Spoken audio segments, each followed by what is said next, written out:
Before I tell you what happened, tell me where you're watching from. I love seeing how far these stories travel. And please, subscribe.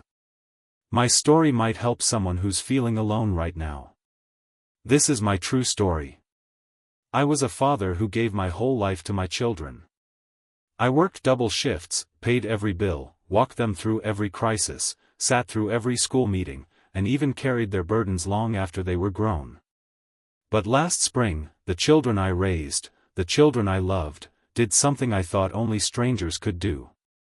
They put me in a nursing home.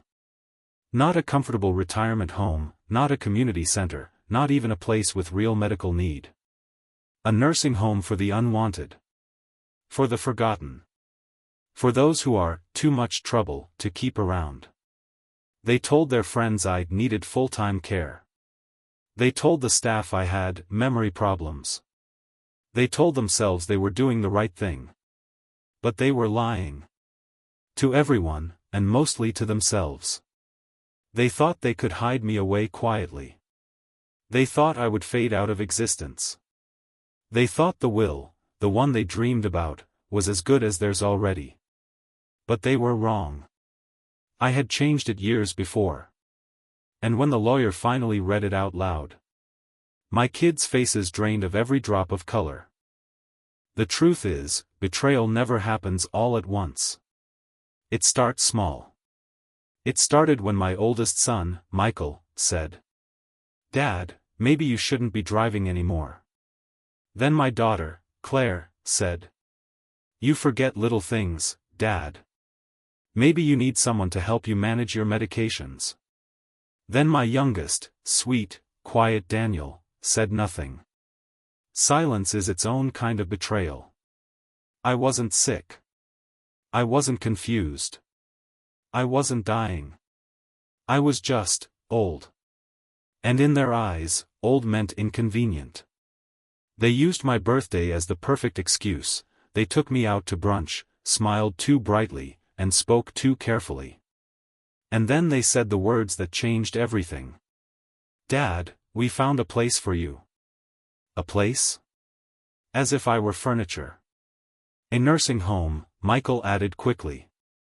"It's good for you, Dad," Claire insisted. "You'll be safe there." Safe? I'd been safe for 80 years without their help. What they meant was, "You're in the way." They drove me there the next morning. They told the staff I had early dementia. I didn't argue. I knew arguing would only make me look more confused. I walked in willingly. But inside, something broke. And something else awakened.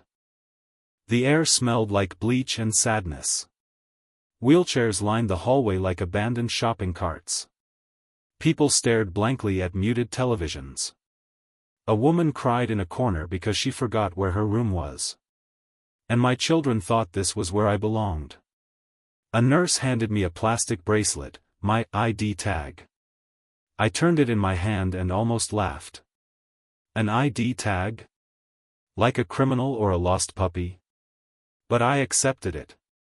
I accepted everything. I ate the bland meals. I sat through the boring activities. I listened to the soft whisper of old men telling stories no one else wanted to hear. Because I knew something no one else did. I wasn't staying. Not permanently. Not silently. Not without leaving a mark so deep my children would feel it for the rest of their lives. 2 years earlier, when my wife died, I felt the ground shift under me. I saw how my children looked at my house, my savings, my assets. Not with grief. With calculation. So I made a decision. I went to my lawyer, an old family friend named Richardson, and rewrote my entire will. I didn't just remove my children. I documented everything. Every insult. Every abandonment. Every broken promise. Every time they chose convenience over compassion. And I outlined exactly who would get what. Spoiler. None of it was them. I left my house to the local women's shelter. My savings to the community food bank. My land to the veterans' charity.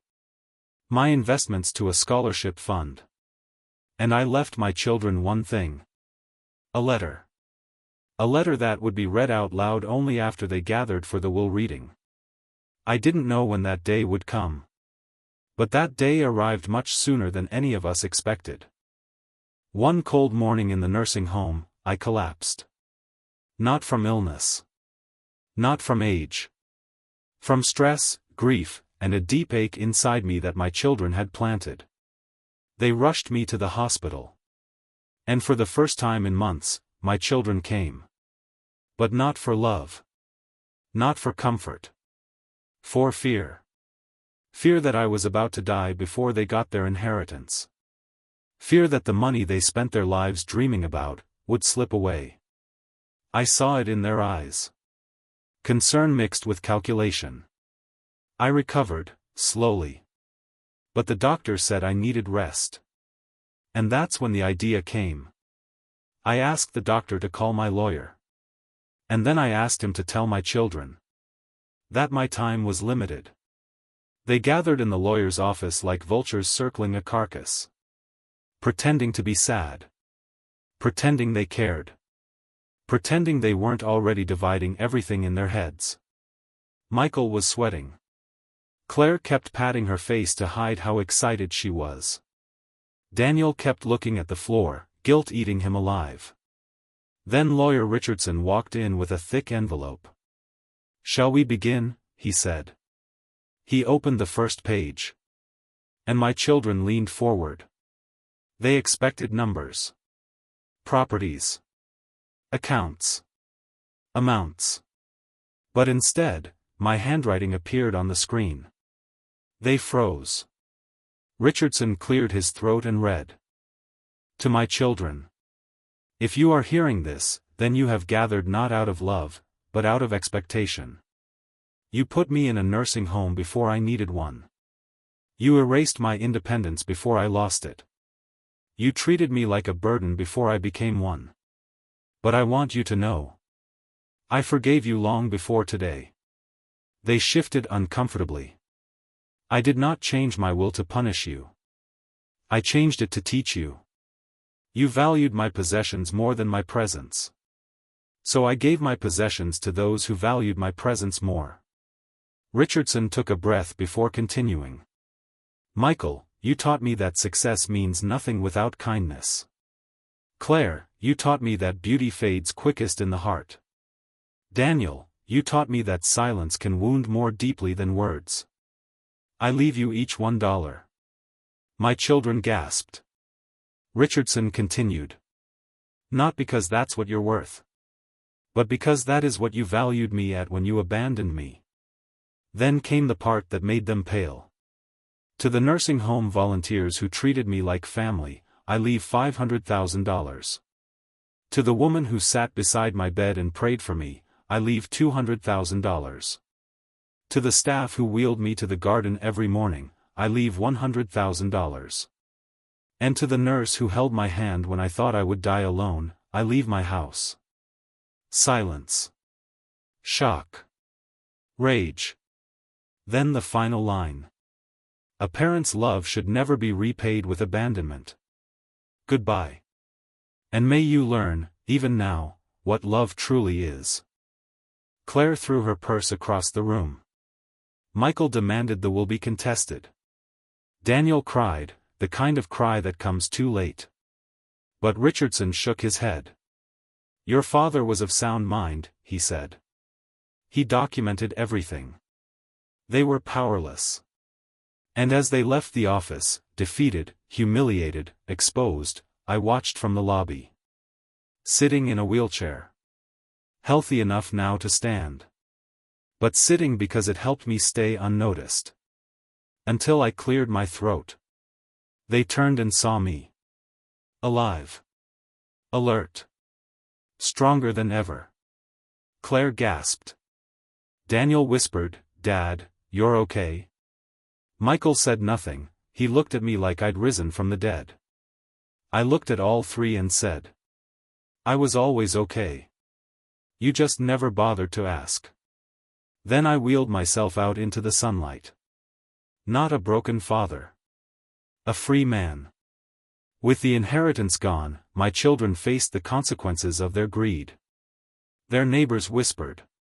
Their friends pulled away. Their spouses questioned their character. Meanwhile, I lived comfortably in a small rental house by the ocean. The nurse who inherited my home visited often. The volunteers invited me to their dinners. The community treated me like family. For the first time in years, I felt loved. And every holiday season, I send a donation to the nursing home, anonymously. But I sign it with a note that says, "For those who care for the forgotten." My children thought they could erase me. Instead, they erased themselves from my story. So if you're watching this, call your parents. Visit them. Hold them. Listen to them. Before the day comes when you can't undo what you did. Before there will tells the truth you didn't want to hear. And remember, love isn't about what you inherit. Love is what you give while people are still here. If you stayed until the end, comment. Parents deserve love.